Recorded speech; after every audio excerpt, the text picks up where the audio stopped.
La deuxième partie du trouble d'apprentissage, c'est le TDAH, le cas d'Antoine. Antoine, c'est un élève de cinquième année à l'école Audrey Gamache. Euh, c'est un élève TDAH avec une hyperactivité et impulsivité très sévère, je veux dire. Euh, J'aimerais bien de commencer cette cette partie euh, avec une petite description des symptômes de chaque terme de TDAH. Donc, l'inattention, c'est quoi les symptômes? En général, sont euh, l'élève, il fait des erreurs d'inattention, il perd des objets nécessaires à son travail, il prête difficilement attention aux détails, et il a de la difficulté à planifier et à organiser ses travaux. Il ne se conforme jamais aux consignes, il ne termine pas ses tâches. Il a la difficulté aussi, c'est déjà mentionné, à planifier et s'organiser. Euh, au, au deuxième terme, c'est l'hyperactivité. Donc, l'élève il a du mal à se tenir tranquille à l'école. Il remue souvent les mains et les pieds. Il se lève souvent dans des situations où il doit demeurer assis. Il est souvent fébrile, aussi survolté. euh, il bouge sur son siège. euh, il court, il grimpe partout, il part sur le tronc. Donc, euh, c'est une hyperactivité motrice. L'impulsivité, donc l'élève trompe souvent autrui, il impose sa présence, il a de la difficulté à attendre son tour et aussi il répond aux questions avant qu'on ait terminé de les poser. Donc ça, en général, les symptômes ce qu'on peut observer avec un élève de TDAH. Oups. Euh, Antoine, c'est un élève qui est très intelligent. Son anglais est moyen comparé à ses pairs, car la plupart des élèves, ils ont un niveau malheureusement très faible. Le problème d'Antoine en classe, il dérange toute la classe avec ses mouvements perpétuels, des questions pertinentes en français, même s'il peut parler en anglais, mais il ne veut pas. Des comportements parfois agressifs qu'on se perd. Et pour commencer mes interventions, les mesures d'un plan d'intervention, donc il y avait plusieurs réunions avec Madame Marie-France, qui est l'enseignante principale d'Antoine. Elle passe euh, euh, tous les jours avec lui, lundi au vendredi. Euh, donc, il a bien sûr un accès, il a un lien euh, plus beaucoup que moi et il connaît des élèves plus que moi. Donc, ça, c'est pourquoi ça a été l'enseignante ressource pour moi. Donc, avec l'aide de Madame Marie-France, euh, on a commencé les mesures suivantes. Donc, au niveau des instructions, Antoine ne peut pas suivre les instructions. Donc, pour l'aider à résoudre ce problème, donc, je donne un nombre minimal de directions ou d'étapes à la fois. Donc, si nécessaire, des fois, je dois demander aux élèves de répéter les instructions. Donc, au niveau des tâches, je dois le diviser en unités plus petites. Je limite la quantité de travail par page. Je couvre une partie du travail sur une page. Je laisse du temps pour terminer les tâches. J'accorde des pauses de travail. Les facteurs qui favorisent l'attention, les comportements positifs à la réussite scolaire et sociale, comprennent l'établissement de relations positives avec les élèves. Ça a été aussi très important pour Antoine. Ça veut dire que c'est la culture de la classe qui peut soit se tenir, soit créer des obstacles euh, de la réussite d'élèves. Ça, c'est Pufner 2011.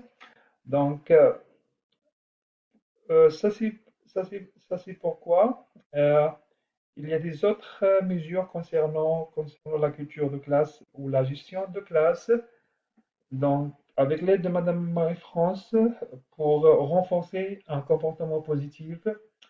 Donc, il y a ces mesures-là. Donc, tutorat par les pairs.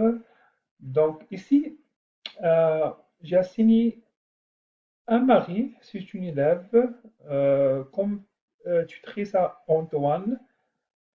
Mais mais je lui dis qu'elle avait besoin d'aide en anglais car elle est très faible. C'est vrai, il est faible, mais il est bien organisé, il est très attentif.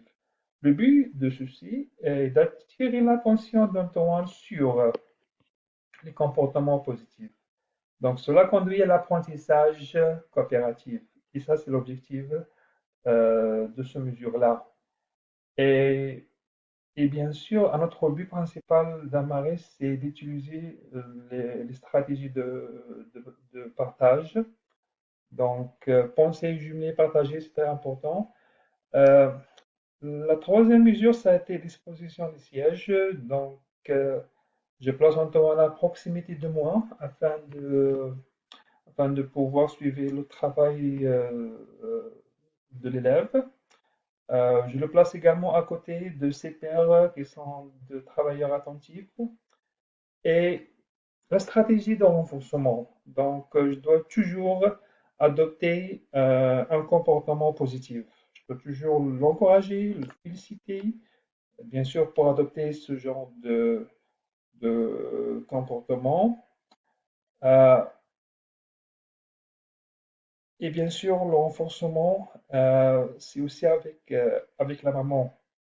d'Antoine. Donc, j'ai un contact quotidien avec la maman, donc toujours dire un compte rendu positif, et ça aide beaucoup. Ça, euh, on vient de parler de ça, la félicitation verbale, les commentaires correctifs, collaboration maison-école, et bien sûr la communication quotidienne avec les parents. Dans le cas d'Antoine, ça a été avec sa maman. Antoine, comme j'ai déjà mentionné, c'est un élève intelligent. Donc, Antoine il est très très curieux, mais sa curiosité devient parfois perturbatrice, malheureusement.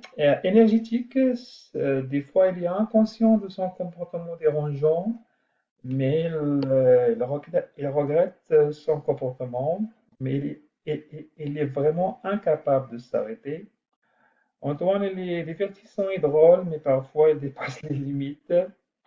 Il est créatif, par exemple, de sa tâche d'écriture, il a composé des images claires et des pensées. euh, et, et- et de ses idées en phrases simples, en utilisant correctement, il a utilisé correctement les mots et les temps, ça veut dire la structure grammaticale, la structure des mots, c'est vraiment très correct. Vraiment, il a un très bon niveau en écriture et aussi en rédaction des images réelles avec, avec ses mots. Antoine, c'est un étudiant qui vraiment peut s'améliorer académiquement grâce à son traitement moteur rapide et son raisonnement efficace. Cependant, son hyperactivité et son impulsivité ne lui fournissent jamais les outils et les mesures appropriées pour prendre en compte les informations et les notions qui font l'objet d'un moment précis. Euh, Par conséquent, dans son plan d'intervention, j'ai rédigé avec Madame Référence, c'était de donner le droit de mesure afin d'offrir plus de flexibilité, d'adaptation des contenus de la classe afin que l'automne puisse être attentif au processus d'enseignement de moins 40%. Ça ne demande pas beaucoup. Donc,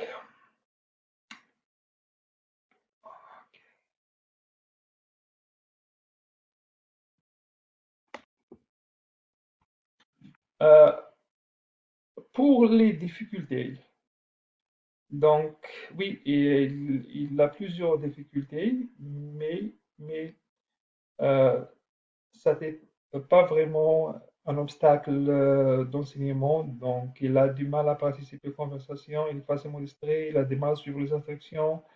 Il parle fréquemment de matériel qu'on a déjà mentionné, donc il bouge beaucoup et c'est très rare les calme, il n'assied pas.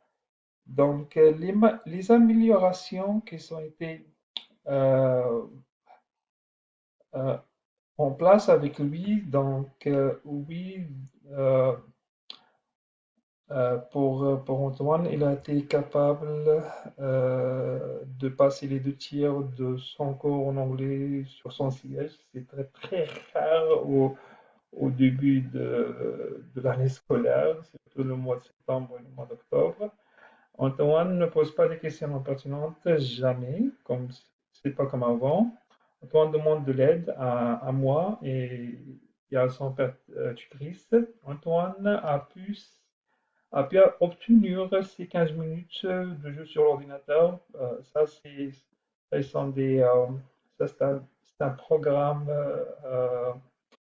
récompense pour tous les élèves qui ont un comportement positif.